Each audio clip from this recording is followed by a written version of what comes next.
Assalamualaikum warahmatullahi wabarakatuh. Halo, kami dari kelompok 1 dengan saya Mutia Rizka Amanda. Saya Karina. Saya Firdaus. Saya Satria Fatwa.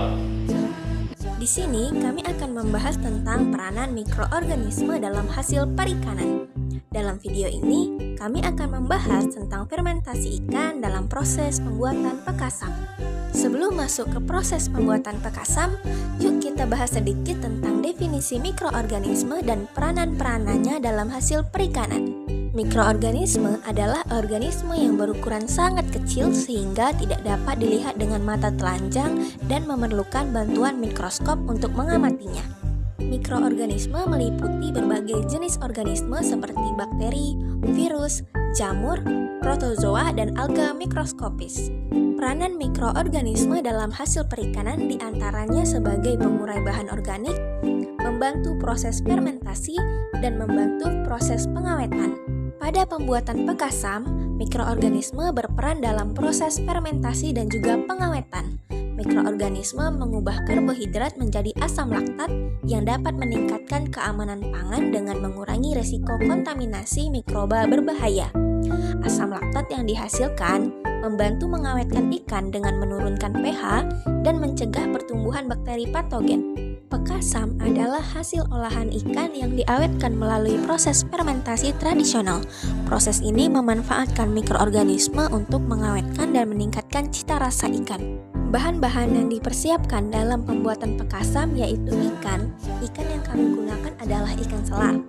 Lalu kemudian ada nasi yang merupakan sumber karbohidrat yang menyediakan substrat bagi mikroorganisme fermentasi. Lalu gula sebagai pembentukan rasa, dan terakhir garam yang berfungsi untuk mengawetkan ikan dan menghambat pertumbuhan bakteri patogen. Langkah pertama, ikan dibersihkan dengan cara membuang insang, isi perut, serta organ dalamnya agar terbebas dari kotoran dan bakteri yang ada. Lalu kemudian, cuci ikan dengan air bersih. Selanjutnya, masukkan garam 1 sendok makan dan gula setengah sendok makan. Lalu campurkan secara merata 3 bahan tersebut.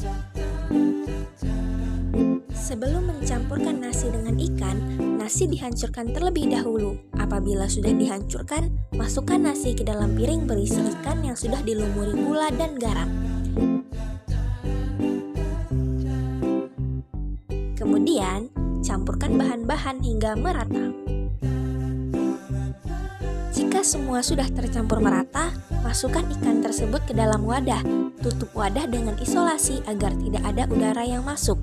Karena udara yang masuk dapat menyebabkan ikan terkontaminasi dan proses fermentasi menjadi terganggu karena memungkinkan tumbuhnya bakteri patogen yang dapat merusak mutu produk. Ikan fermentasi atau pekasam yang kita buat biasanya difermentasi selama kurang lebih 1 minggu sebelum dikonsumsi atau diolah menjadi bahan masakan. Menurut penelitian Yahya et al. 1997, mikroorganisme yang terdapat pada pekasam termasuk genus Lactobacillus sp, Pediococcus sp, Streptococcus sp, dan Leuconostoc sp.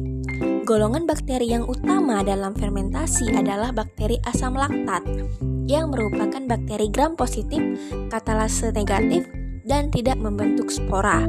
Selama fermentasi karbohidrat, bakteri ini menghasilkan asam laktat sebagai produk utama yang menghasilkan peningkatan nilai gizi dengan menghidrolisis protein dan karbohidrat menjadi senyawa-senyawa sederhana seperti asam amino dan karbohidrat sederhana. Proses ini juga menyebabkan penurunan jumlah karbohidrat dan penurunan nilai pH yang secara efektif menghambat pertumbuhan bakteri patogen dalam pekasam. Sekian penjelasan kami tentang peranan mikroorganisme dalam hasil perikanan, yaitu pembuatan pekasam. Terima kasih telah menonton video ini, dan semoga apa yang kami sampaikan bermanfaat. Bye-bye!